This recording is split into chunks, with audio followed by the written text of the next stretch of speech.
Hello friends, today I'll be reading Tenegrin's Tawny, Scrawny, Lion. Once there was a tawny, scrawny, hungry lion who never could get enough to eat. He chased monkeys on Monday, kangaroos on Tuesday, zebras on Wednesday, bears on Thursday, camels on Friday, and on Saturday, elephants.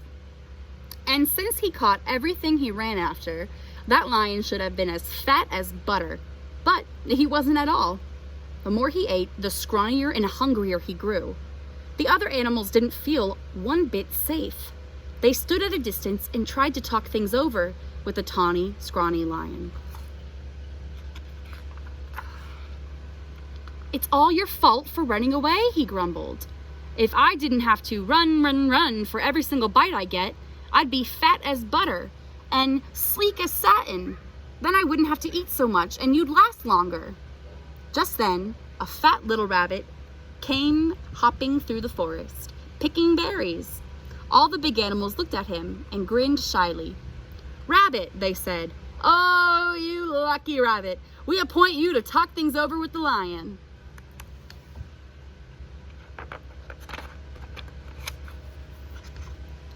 That made the little rabbit feel very proud. "What should I talk about?" he asked eagerly. "Any old thing," said the big animals.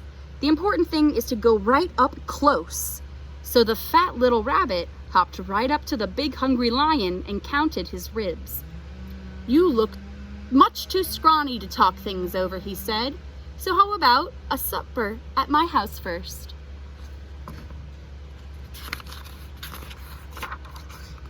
"What's for supper?" asked the lion.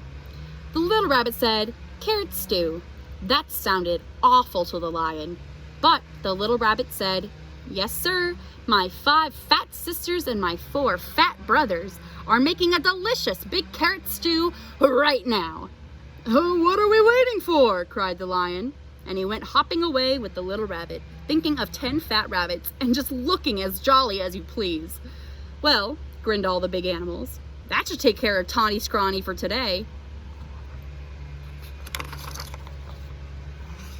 Before very long, the lion began to wonder if they would ever get to the rabbit's house. First, the fat little rabbit kept stopping to pick berries and mushrooms and all sorts of good-smelling herbs.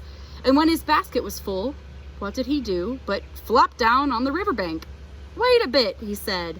"I want to catch a few fish for the stew." That was almost too much for the hungry lion. For a moment, he thought he would have to eat that one little rabbit then and there. But he kept saying, 5 fat sisters and 4 fat brothers over and over to himself. And at last, the 2 were on their way again. "Here we are," said the rabbit, hopping around a turn with the lion close behind him. Sure enough, there was a rabbit's house with a big pot of carrot stew bubbling over an open fire. And sure enough, there were 9 more fat, merry little rabbits hopping around it. When they saw the fish, they popped them into the stew, along with the mushrooms and herbs. The stew began to smell very good indeed.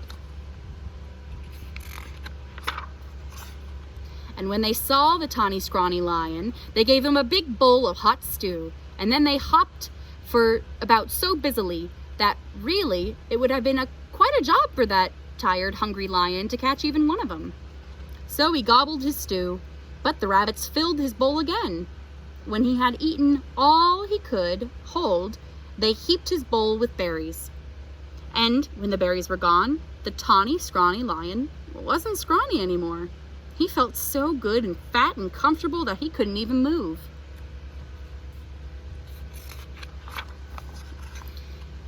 "Here's a fine thing," he said to himself. "All these fat little rabbits, and I haven't room inside for even one."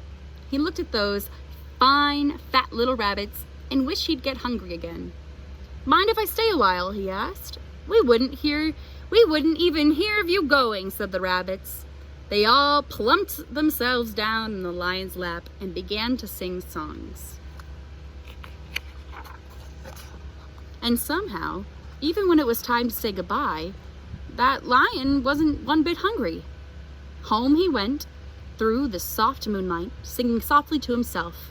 He curled up in his bed, patted his sleek fat tummy, and smiled. When he woke up in the morning, it was Monday. "Time to chase monkeys," said the lion.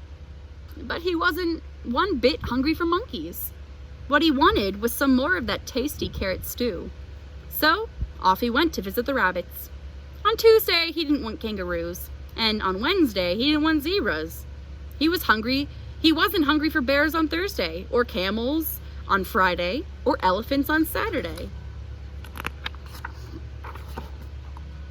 All the big animals were so surprised and happy. They dressed in their best and went to see the fat little rabbit. "Rabbit," they said, "oh, you wonderful rabbit, what in the world did you talk the tawny, scrawny, hungry, terrible lion about?" The fat little rabbit jumped in the air and said, "Oh my goodness, we had such a good time with that nice jolly lion that I guess we forgot to talk about anything at all." And before the big animals could say one word, the tawny lion came skipping up to the path. He had a basket of berries for the fat rabbit sisters, and a string of fish for the fat rabbit brothers, and a big bunch of daisies for the fat rabbit himself. "I come for supper," he said, shaking his paws all around.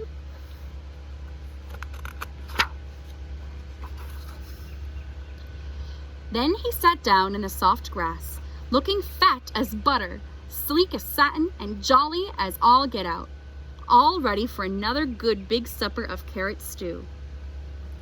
The end.